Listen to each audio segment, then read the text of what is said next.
I'm joined now by the evolutionary biologist and author of The God Delusion, Richard Dawkins. Professor Dawkins, thanks for coming. Thank you. Now, you're not the first man I'd associate with a giant advertising festival on the south coast of France. So what are you doing here today? I'm having a thoroughly good time. Saatchi invited me to take part in a little presentation, a kind of overture to the presentation of the various directors, which involves memes. And so I guess that's why they invited me to do it, and I must say I'm enjoying working with them very much, a very creative, talented team. So you'll be appearing in the, it's an opening ceremony, I guess, and you're talking about memes, and this was a concept you first came up with, nothing to do with the internet, of course, in 1976, in The Selfish Gene. 1976. Remind us what it meant in the first place originally. In The Selfish Gene, the sort of message, the main message was that Darwinian natural selection, which as you know is what gives rise to all of us, all living things, works on genes. It's the differential survival of genes, and genes are just an example of coded, digital actually, information. And I wanted to make the point that although the entire book had been based on genes as the basis for natural selection, genes are not the only thing that could have been made the basis of natural selection. On another planet it could be something quite different. The only thing it has to be is highly accurate information. That probably means digital information, because only digital information is that hi-fi.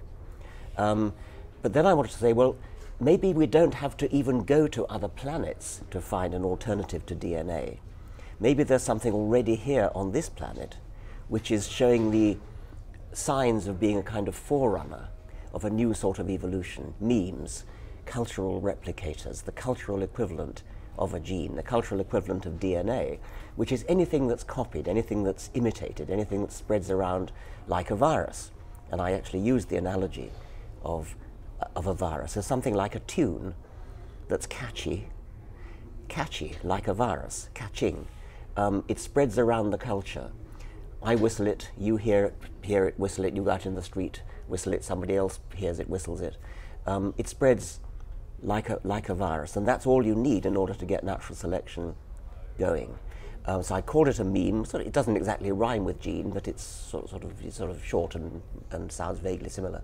And how did you feel then when it got adapted for the internet age, which is almost its ultimate manifestation of what you're talking about? Yes, I mean, if I'd known about computer viruses in 1976, I would have used that as an example. The internet is a first-class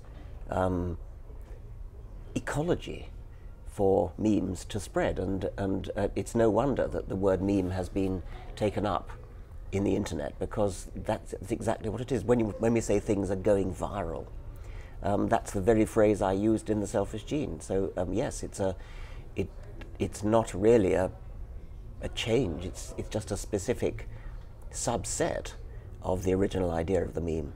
The interest of last year's Director Showcase was called Meet the Creator, so it feels like we've got some kind of balance here now. Okay, well I'll have to be at that touche, yes. Okay, all right. Well, Richard Dawkins, thank you very much. Thank you very much.